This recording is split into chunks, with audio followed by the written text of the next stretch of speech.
कार्यक्रम थे, सभी कार्यक्रमों को भारतीय जनता पार्टी ने निरस्त कर दिया है आज के लिए। एक बड़ी बात है कि उनकी पार्टी का एक प्रदेश का नेता आज नहीं रहा, तो इसको लेकर पूरे देश में वो अपने कार्यक्रम रद्द कर दिए राजनीतिक पार्टी। इससे आप अंदाजा लगा सकते हैं कि ईश्वरदास चौहानी का कद कितना बड़ा था। हेमंत जी, बिल्कुल। हम हमारे साथ बने रहिए अरविंद जी। हम दीपक तिवारी जी के पास से चलते हैं। दीपक तिवारी जी, जिस तरीके से गम का माहौल है, गमगीन माहौल वहां पर देखने को भी मिल रहा है, अगर कमी की बात करें तो जिस तरीके से लगातार जबलपुर कैंट से वो जीतते आ रहे हैं, ऐसे में स्थान अब कैसे भरपाई हो पाएगी? गरीबों के हितैषी वो थे, ऐसे में पार्टी के लिए चुनौती भी अब एक देखने को मिलेगी।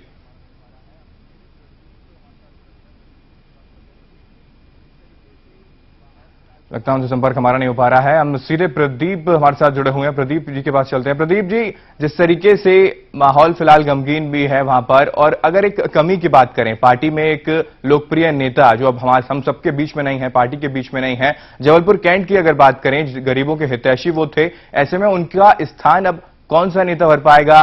कैसे इस चुनौती को फेस कर पाएगी पार्टी? देखिए, ये कहना बड़ा ही मुश्किल है, क्योंकि रोहिणी जी का था, जो मेरे सहयोगी अरविंद जी बता रहे थे कि जिस तरह से उन्होंने गरीबों की सहायता करी, राजनीति के अलावा भी उनके तमाम जो अन्य सामाजिक क्षेत्र थे उनमें भी उनका ही बड़ा योगदान रहा। गरीबों के हितैषी थे, बस्तियों की सेवा करते थे, तमाम तरह के उन्होंने कैंप लगाए अपने इलाके में। जबलपुर कैंट में जब से वो चुनाव लड़े आज तक हारा नहीं। इससे आप अंदाजा लगा सकते हैं हेमंत की उनकी लोकप्रियता कितनी रही होगी, कितने जमीनी कार्यकर्ता थे, लोगों से मिलते थे, मिलना जुलना उनका लोगों से रहता था, अपने इलाके में जाते थे, विधानसभा के कार्यकर्ताओं से मिलते थे, सभी की समस्याओं को बड़े ही अच्छे ढंग से सुनते थे, उसका समाधान करते थे। तो देखिए, जब आज ये इतनी दुखद खबर लोगों के बीच जब आई, तो आप देखेंगे कि कांग्रेस के बड़े बड़े नेताओं ने भी इस पर अपना दुख व्यक्त किया। कांतिलाल भूरिया ने कहा कि ये प्रदेश के लिए अपूर्णीय क्षति है, जिसको भरा नहीं जा सकता। ये बीजेपी क्या, पूरे मध्य प्रदेश के लिए एक बहुत बड़ी क्षति। इससे आप अंदाजा लगा सकते हैं कि इनका कद कितना बड़ा रहा होगा। राजनीति के अलावा भी सामाजिक क्षेत्र में भी इनका बड़ा कद था।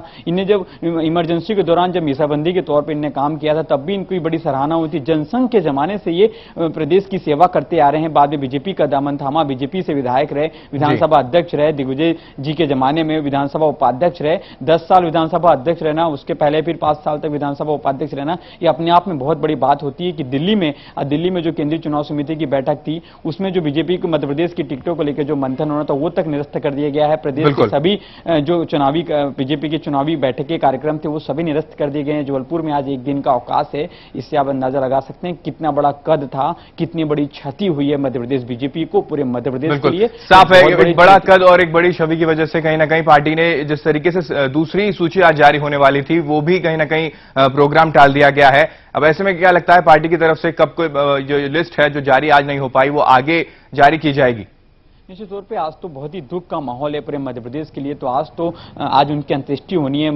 अभी नरेंद्र सिंह तोमर, अरविंद मेनन दिल्ली से कुछ देर पहले रवाना हुए हैं, जबलपुर सीधे पहुंचने वाले हैं। शिवराज सिंह चौहान वहां पहुंच गए हैं, लोगों का तांता लगा हुआ है। तो निश्चित तौर पर यह बैठक कल या परसों होगी और बाकी प्रत्याशियों का ऐलान होगा। लेकिन चुनाव के इन वक्त पे बीजेपी की इतना कद्दावर नेता बीजेपी ने खो दिया है, तो निश्चित तौर पर यह बहुत ही बड़ी क्षति है। अब देखना यह है कि बीजेपी वहां से किस प्रत्याशी को मैदान में उतारती है, क्योंकि जबलपुर कैंट का जो इलाका है, वहां पर ईश्वरदास रोहिणी की बड़ी ही लोकप्रियता थी। चलिए, बहुत बहुत शुक्रिया तमाम जानकारी और तमाम बातचीत हमसे करने के लिए। और इस बीच हमारे साथ अरविंद मेनन जी हमारे साथ जुड़े हुए हैं। अरविंद दुबे जी, क्या कोई लापरवाही लगती है आपको?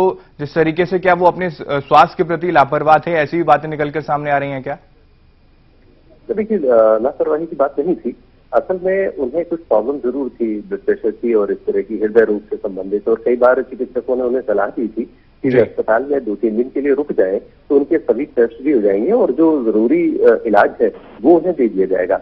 लेकिन इसमें ईश्वरदास चौहानी जी का साफ तौर पर ये कहना था कि जी मैं 3 दिन अस्पताल में रुक जाऊंगा, तो मेरे पीछे जो मेरे कार्यकर्ता हैं, जो जिन लोगों के लिए मैं काम करता हूँ, उनकी भला देखभाल कौन करेगा? तो ये एक ऐसी बात थी जिस बात को लेकर अक्सर वो टाल जाया करते थे अपने इलाज को लगातार जारी रखने के लिए।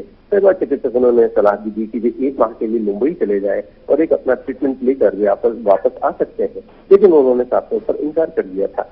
अभी यहाँ पर एक चर्चा के दौरान एक बात और उभर कर अभी सामने आ गई है, वो ये है कि ईश्वरदास चौहानी जी भी अब नहीं रहे। तो कैंट विधानसभा से उनके बेटे अशोक रोहाणी यहाँ से अपना नामांकन पत्र जमा करेंगे और वे यहाँ से चुनाव लड़ेंगे।